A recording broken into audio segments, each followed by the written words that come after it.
विक्रमादित्य सिंह ने कहा कि कंगना का मंडी से हारना तय है। कंगना को हराकर वापस बॉलीवुड भेजा जाएगा। कंगना हिमाचल की बेटी है, वे उसका सम्मान करते हैं, लेकिन हिमाचल में हजारों बेटियां हैं जिन्होंने अलग अलग क्षेत्रों में अपना नाम कमाया है।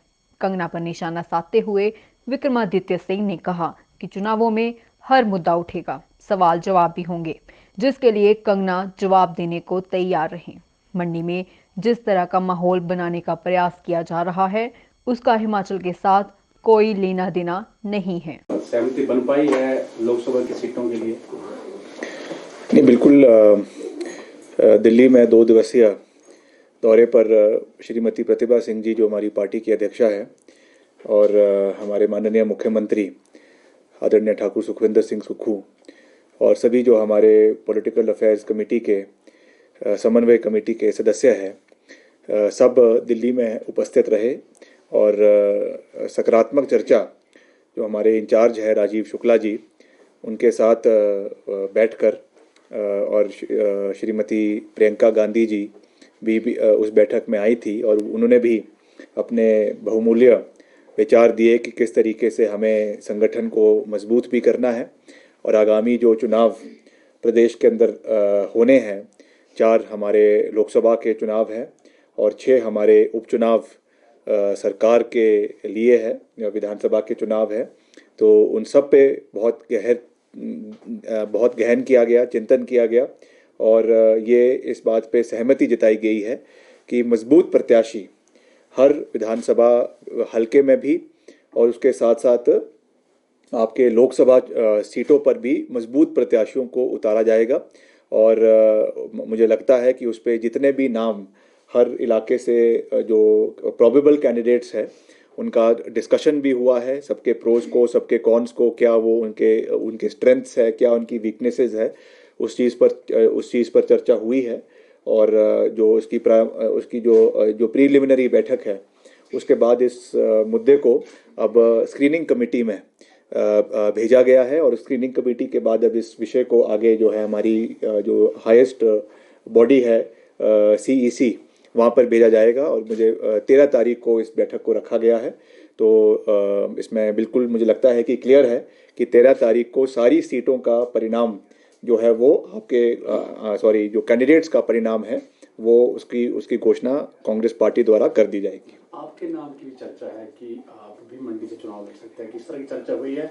यदि हुई है तो क्या आप तैयार हैं चुनाव लड़ने? नहीं, देखिए, ऐसा है कि मैं पार्टी का एक कर्मठ सिपाही हूँ, और हम जो भी है वो कांग्रेस पार्टी की वजह से है।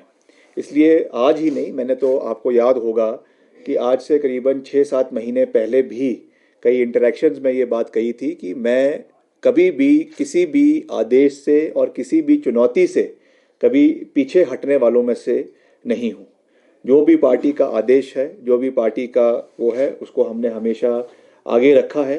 चाहे वो यूथ कांग्रेस की बात हो, यूथ कांग्रेस का अध्यक्ष मैं इलेक्टेड रूप से आया, और मैं प्रदेश का 5 साल युवा कांग्रेस का अध्यक्ष रहा। उसके बाद पार्टी ने मुझे शिमला ग्रामीण से टिकट दिया, मैंने वहाँ से चुनाव लड़ा, विपक्ष में रहते हुए अपनी भूमिका को पूरी मजबूती से अदा करने का हर संभव प्रयास किया। और विपक्ष में रहते हुए भी मैंने करीबन 100 करोड़ के विकास कार्य अपने विधानसभा में उस समय की तत्कालीन सरकार के साथ तालमेल बनाकर अपने निर्वाचन क्षेत्र में किए। वर्तमान में मुझे फिर से शिमला ग्रामीण से उससे 4 गुना मार्जिन के साथ जीत कर वापस भेजा, और मुझे पार्टी ने जो जिम्मेवारी सरकार के माध्यम से दी है, उसका भी हमने पूरी गहनता के साथ और पूरी जिम्मेवारी के साथ उसका निर्वहन करने का प्रयास एज लोक निर्माण मंत्री और शहरी विकास मंत्री के रूप में मैंने अपनी सेवाएं देने का पूरा प्रयास किया। आपने खुद देखा आपदा के समय में किस तरीके से हमने अपनी भूमिका को पूरे प्रदेश के अंदर सबके आशीर्वाद के साथ, मुख्यमंत्री जी के सहयोग के साथ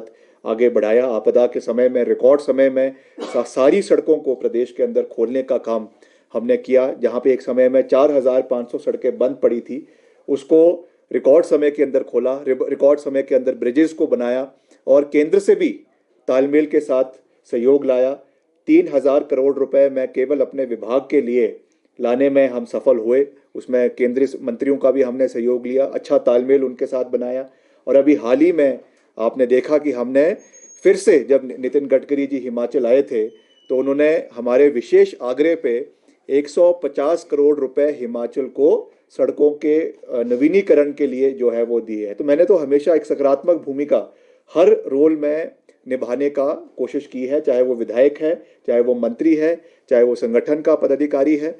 तो आगे भी जो भी जिम्मेवारी पार्टी हमें देती है वो मैं उसको जो है पूरी मजबूती से निभाने का प्रयास करूंगा। अभी वर्तमान में मुझे वहाँ का इंचार्ज भी बनाया गया है मंडी पार्लियामेंट का। मैं वहाँ पे गया भी था और वहाँ के जो मुद्दे हैं, खास करके वैसे तो मैं हिमाचल के मुद्दों से अच्छे तरीके से वाकिफ हूँ, मगर क्योंकि मंडी संसदीय क्षेत्र एक ऐसा इलाका है जो जहाँ पर हमारे परिवार ने, श्री वीरभद्र सिंह जी ने 4 बार वहाँ से चुनाव लड़ा, जिसमें से 3 बार वो वहाँ से विजय उन्होंने प्राप्ति करी। 1968 से लेकर लगातार उन्होंने वहाँ से चुनाव लड़ा और विजय प्राप्त किया। एक बारी जब इमरजेंसी के दौर में वो वहाँ से चुनाव नहीं जीत पाए थे, क्योंकि उस समय पूरे कांग्रेस पार्टी का अच्छा प्रदर्शन नहीं रहा था, मगर उसके बाद फिर से वो वहाँ से केंद्रीय मंत्री बने और इस्पात मंत्री बने और उस समय उन्होंने उस इलाके के विकास में बहुत योगदान दिया। श्रीमती प्रतिभा सिंह जी, वो भी वहाँ से करीबन 5 बार उन्होंने जो है लोकसभा का चुनाव लड़ा, जिसमें से 3 बार वो वहाँ से उन्होंने विजय प्राप्ति करी है। तो निश्चित तौर से ये हमारी पृष्ठभूमि रही है, हमारा इलाके का एक, इसमें लोगों के साथ केवल एक राजनीतिक जुड़ाव नहीं है, एक भावनात्मक जुड़ाव भी इलाके के लोगों के साथ है। तो मैं अभी तो क्योंकि पार्टी का फरमान आना बाकी है, क्या निर्णय हाईकमान लेती है मैं उसके ऊपर कुछ नहीं कह सकता हूं, मगर मैं आपको ये कह सकता हूं कि I am a dedicated soldier of the party and I believe, ये मेरा पर्सनल विचार है कि मैं हर चैलेंज को फ्रंट फुट पर रहकर जो है खेलने में विश्वास रखता हूं। मेरे पिताजी स्वर्गीय वीरभद्र सिंह जी ने हमेशा राजनीति को अपने टर्म्स एंड कंडीशंस पे और प्रदेश की जनता की टर्म्स एंड कंडीशंस पे खेला है और उन्होंने मुझे यही सीख दी है कि आप आगे बढ़ें और पूरी मजबूती के साथ फ्रंट फुट पे रहकर बैटिंग करें। तो मैं आपको ये विश्वास दिला सकता हूं कि हम आगे बढ़ेंगे और यहाँ के जो भी आदेश पार्टी का रहता है उस तरीके से चुनाव को लड़ा जाएगा। मगर एक बात मैं बिल्कुल साफ कह देना चाहता हूँ कि अभी जो चुनाव का एक माहौल पूरे प्रदेश के अंदर भी और खास करके मंडी संसदीय क्षेत्र में जो विपक्ष के प्रतिद्वंदी है, जो हमारी प्रतिद्वंदी है, जो वहाँ से भाजपा की पार्टिसिपेंट है, जिस तरीके का एक माहौल बनाने का कोशिश किया जा रहा है और जिन बातों को, जिनका हिमाचल के लोगों के साथ कोई सरोकार नहीं है, उन बातों को ज़बरदस्ती उठाया जा रहा है, मैं समझता हूं कि ये दुर्भाग्यपूर्ण है। बातें होनी चाहिए तथ्यों के ऊपर, बातें होनी चाहिए प्रदेश में रोजगार, प्रदेश में सड़कों का निर्माण, प्रदेश में IITs, प्रदेश में IIMs, प्रदेश में हॉस्पिटल्स, प्रदेश में क्या आप नई विजन के साथ प्रदेश के अंदर आना चाहते हैं, इन चीज़ों के ऊपर बात होनी चाहिए। पर मुझे दुख है ये बात कहते हुए कि जो वहाँ से अभी भाजपा की प्रत्याशी है वो केवल और केवल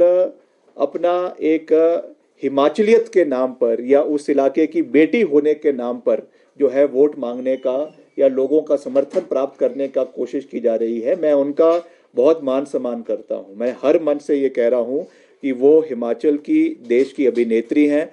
उन्होंने हिमाचल का फिल्मी जगत में नाम ऊंचा किया, इसमें कोई दो राय नहीं है, मगर वो ही हिमाचल की बेटी नहीं है। हिमाचल के 70 लाख आवाम में करीबन 15 से 20 लाख बेटियां और भी हिमाचल प्रदेश के अंदर हैं, जिन्होंने हिमाचल का नाम, चाहे वो फिल्मी जगत में है, चाहे वो माउंटेनियर्स है, चाहे वो एडवोकेट्स है, चाहे वो क्रिकेटर्स है, चाहे वो और किसी जगत में है, बहुत सी बेटियों ने हिमाचल का नाम जो है वो राष्ट्रीय स्तर पे रोशन किया है। मेरी बड़ी बहन खुद जो एक हिमाचल से निकलकर जो है chief justice of Manipur high court बनी और उसके बाद जो है वो लोकपाल में सदस्य के रूप से वहाँ से रिटायर हुई है। ऐसे अनेकों एग्जाम्पल्स प्रदेश के अंदर है। तो केवल उसको एक ही व्यक्ति तक कॉन्सेंट्रेट करना, मैं समझता हूँ कि वो हिमाचल की बेटियों का अनदेखी है। इसलिए इन मुद्दों से हमको पीछे रहना है, हमें तथ्यों के ऊपर बात करनी है। क्या उनका विजन मंडी संसदीय क्षेत्र के लिए है, क्योंकि जब हम चुनाव में उतरेंगे तो मैं आपको ये बात बिल्कुल साफ कह देना चाहता हूं कि मैं मान सम्मान बेशक करता हूं और पूरा करूंगा, मगर जहां तक मुद्दे होंगे, जहाँ तक उस क्षेत्र की विकासात्मक बातें होगी और जो आपदा के समय में रोल उन लोगों का रहा है उसके बारे में प्रश्न पूछे भी जाएंगे और उसकी जवाबदेही तय करी जाएगी।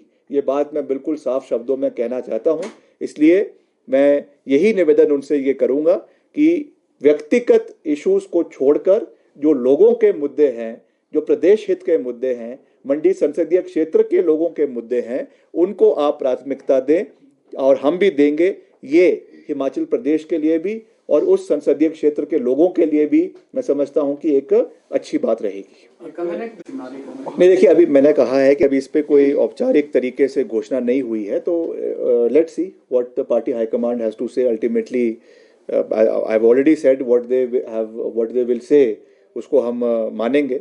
मगर निश्चित तौर से कंगना रनौत जी एक अच्छी अभिनेत्री है, उसमें कोई दो राय नहीं है। मगर we should also not forget that she is also the queen of controversies.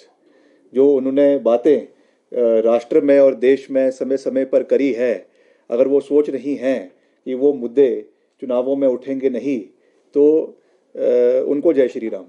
मगर ये मुद्दे उठेंगे भी और इसका जवाब उनको देना पड़ेगा हिमाचल प्रदेश की जनता को। ये मैं कह सकता हूँ। एक ट्वीट आया उनका, उसमें उन्होंने कहा है कि उन्होंने कभी गौमांस नहीं खाया, कांग्रेस नेता उनको बदनाम करने में लगे, इस तरह का ट्वीट आया। पिछले कल नेता प्रतिपक्ष कह रहे थे कि हम अपनी बात से पलट जाते हैं। मैं विक्रमादित्य सिंह ये कह सकता हूँ कि उनको तो राम मंदिर का निमंत्रण भी नहीं था। मेरे को निमंत्रण भी मिला और मैं हर चीज़ के मद्देनज़र रखते हुए 22 मार्च को राम मंदिर पहुंचा भी।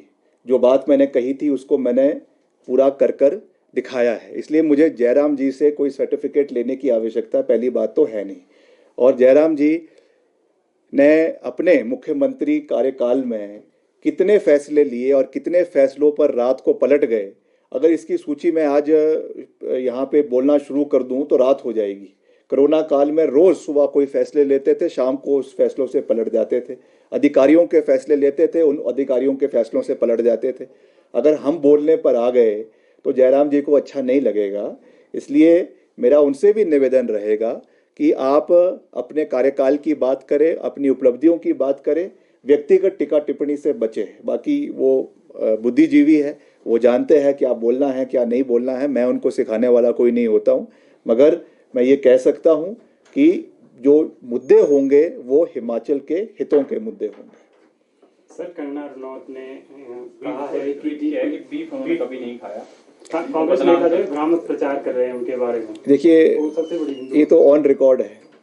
ऑन रिकॉर्ड उन्होंने ये बातें इंटरव्यूज़ में कही है। कई इंटरव्यूज़ उन्होंने बॉलीवुड में बड़े बड़े फिल्म स्टार्स को दिए हैं। कई उन्होंने टॉक शोज़ करे हैं जहाँ पे उन्होंने खुद स्वीकारा है। और आज अगर वो उस बात से मुकर रही हैं तो मैं उस पर क्या कह सकता हूँ। मगर फिर भी मैं उनको यही कह सकता हूँ कि प्रभु राम उनको जो है सद्बुद्धि दे। हिमाचल आई हैं, देवभूमि में आई हैं, तो यहाँ से पवित्र होकर वापस बॉलीवुड में जाएं। और चुनाव तो वो जीतने वाली है नहीं। ये तो मैं साफ शब्दों में कह रहा हूँ, क्योंकि चुनाव जो है वो हिमाचल के नाम पे लड़ा जाएगा, हिमाचलियत पे नाम लड़ा जाएगा। और उनको हिमाचलियत का A, B और C नहीं आता है, ये मुझे अच्छी तरीके से पता है और हिमाचल की जनता को भी पता है।